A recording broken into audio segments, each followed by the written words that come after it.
So, social media, we all know it, we all use it. It's pretty beneficial, right? We can share, create, and exchange information on the vast database of the network, right?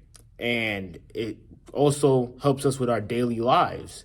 It helps us create relationships. For example, if you have TikTok, Instagram, YouTube, Snapchat, on all those internet social media websites, you can follow people, you can message people, and those people can be ones of your specific niche, which means you can create friends, you can basically build a whole entire internet family, basically. And it also helps us with education. Like, as you can see, in the vast majority of schools, basically every school in the United States uses the internet, whether it's your computer, maybe your phone, everything. The whiteboards, type in an essay, post it on Google Classroom, whatever it is. We use it for education. It's pretty useful. Uh, Easy information exchange. For example, online banks. You don't really have to leave your house to exchange information from banks. Whether it's sending an email, kind of like, in the past where you had to send pigeon birds and it'd take like months just for you to receive the message, and it probably would have been too late. It's pretty convenient. Uh, and it also goes to things like messaging your friend instead of having to go to your friend's house. You can just send it, right? And more opportunities. And this isn't like just for job opportunities, but for opportunities in general. But talking about the job aspect, you can contact people of high influence that can help you get into a better job. You can contact coaches that can help you succeed. For opportunities, more opportunities, you could post a video, and if it goes viral, people from that certain niche of which you're making a video from can contact you and can help you advance in that certain aspect of which you are making a video from. But is it really the issue? Why is it bad? Let's get into it. For one, cyberbullying is a major issue in today's society. You have kids over here complaining, becoming depressed because of it. Some even taking their own lives, where you could literally just turn off your computer, delete the website or your account, and just go outside and touch some grass. But off that aspect, social anxiety is a big problem, not just on the internet, but in society, but it is mainly caused by the internet. Because everything can basically just be done on the internet, on your phone right now. You need to order food. You can go on an Uber Eats. You can go and get DoorDash from Pizza Hut or whatever you order. You need to exercise. You can just search up an online exercise instead of going outside and running. If you need friends, you can just go online and get friends. You need a relationship, you can go on online dating. You need education, you can just get that on the internet as well. You can practically live your entire life isolated on the internet. And that's a big problem because humans are social creatures. We need interactions because that is exactly what we're built from. The reason why we succeed in life normally as a species is because we are social creatures. We create connections that help us advance in life. When we have that stripped away from us by the internet and living all those interactions online, it makes you forget the very thing that makes you human, right? And when you're actually put in a social standpoint of where you need to know those things that you're basically born with, you forget it and you develop social anxiety, which should never be a problem in a human because humans are social creatures. So that's a big problem. It basically destroys humanity in the first place. But another big issue is inappropriate content being exposed and expressed to the youth. This is a big problem, especially like the more internet advances and it advances, it is a massive problem. Let me talk about my own self aspect of this in the first place. When I was only 11 years old, I did not know what any inappropriate content was. But then my friend once said something about it. I did a quick Google search and boom, everything messed up. I'll go into another aspect of it, which will be addiction, but I'll talk about that a little bit later on in the video. But it's not even that. It's the swearing, the vulgar language, the exposure to corn, and I could go on and on with this list.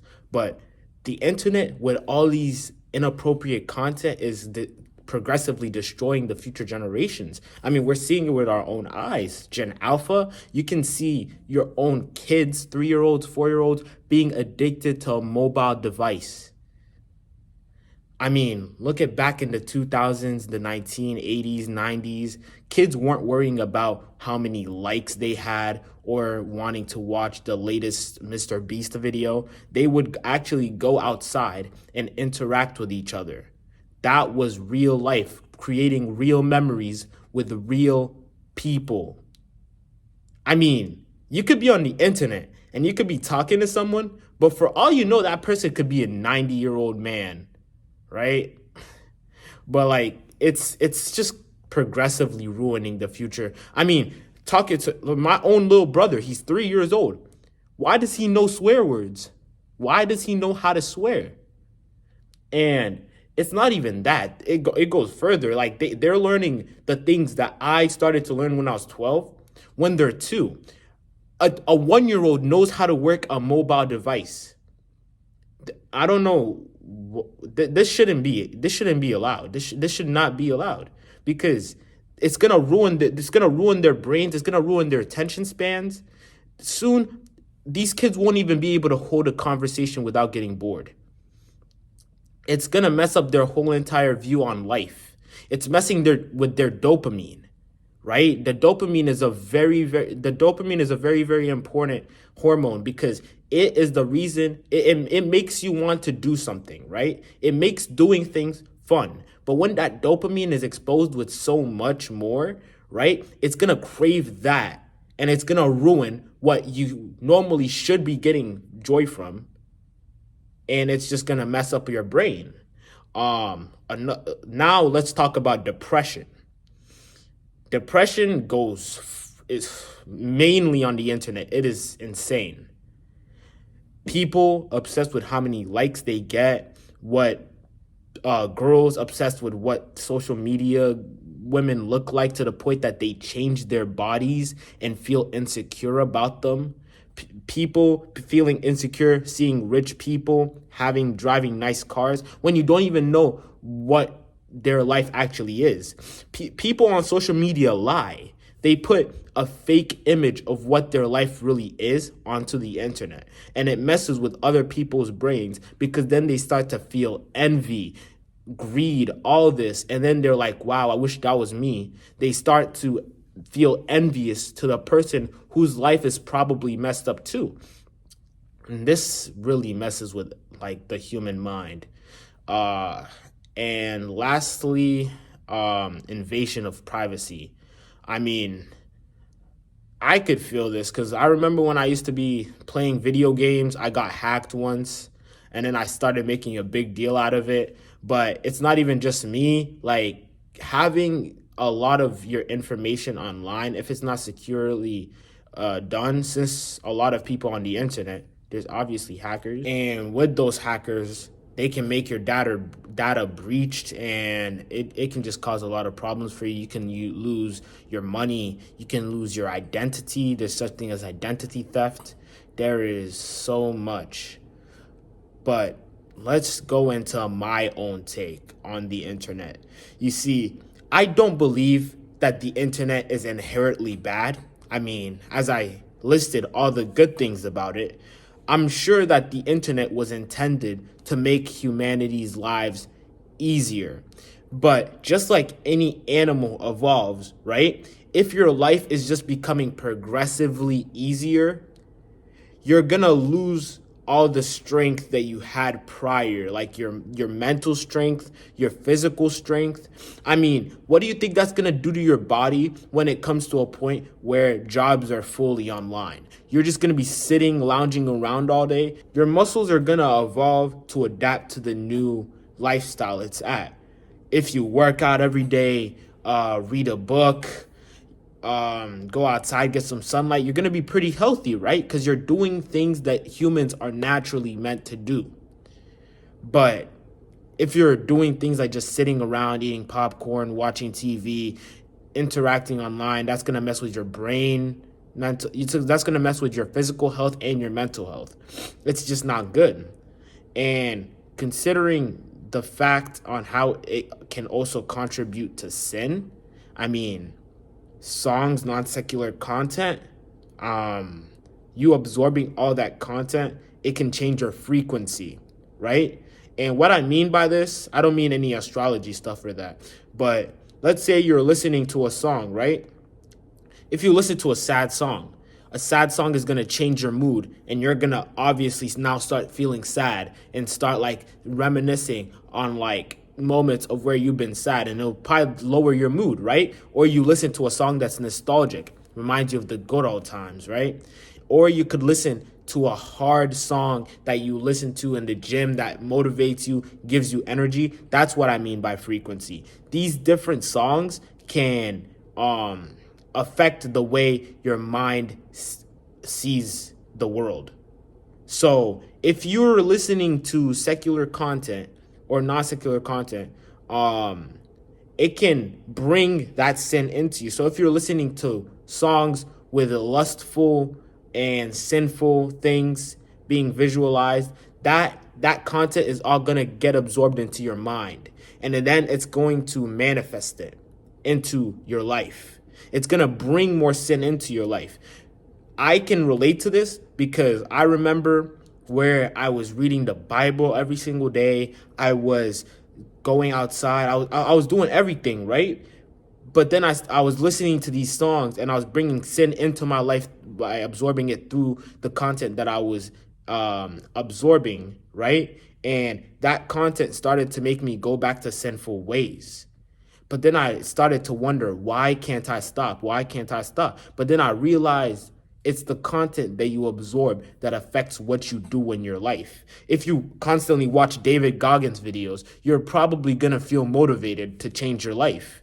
That's why people get motivated when they watch a motivational video, right? Because they get that frequency. But that frequency quickly goes away when you go back to your old life. So, and it's not even just lust. It can be wrath. If you're constantly bringing wrath in your life, it can be sloth, makes you lazy, like songs that make you lazy. It can be a lot of that. And in my opinion on social media, I don't believe that it's inherently bad. But just like any good thing, if you overuse it and you abuse it, then it will become bad, right? Drugs are inherently medicines, but humans over abuse it because it makes them feel good, right? They look for that dopamine, making it a bad thing, right? Because I believe that in this world, there's bad and good. That's why in the Garden of Eden, God put the tree of evil or of knowledge right in the middle of the forest because he did this not only so that Adam and Eve could choose them, but that there can't always be good, because there should always be some bad to balance it out.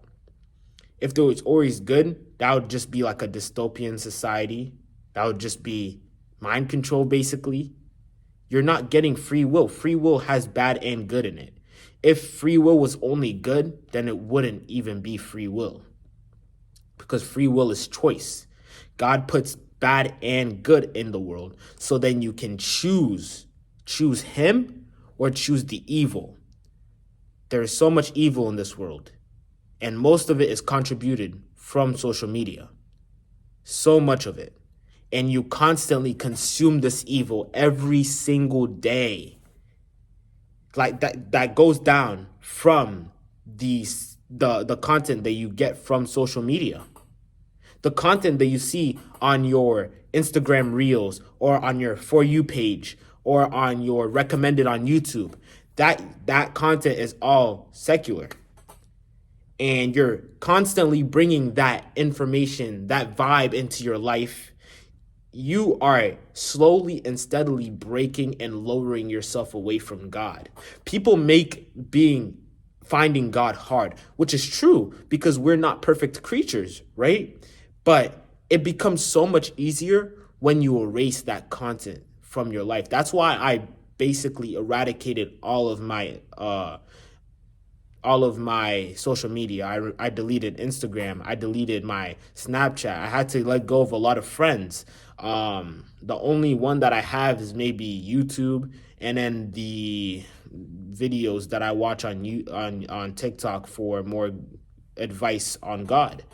But that's all I really have, and it's really changed my life. As before, I was struggling with a lot of sin, but now I see the world in a more clear aspect. And I believe that everybody can rejoice in this aspect if they just think about their actions. Is this going to benefit me? Because most of the time people go on social media for temporary dopamine, temporary pleasure. At the end of the day, that pleasure is not going to last. So what's the point of indulging into it in the first place? You're just going to end up regretting it.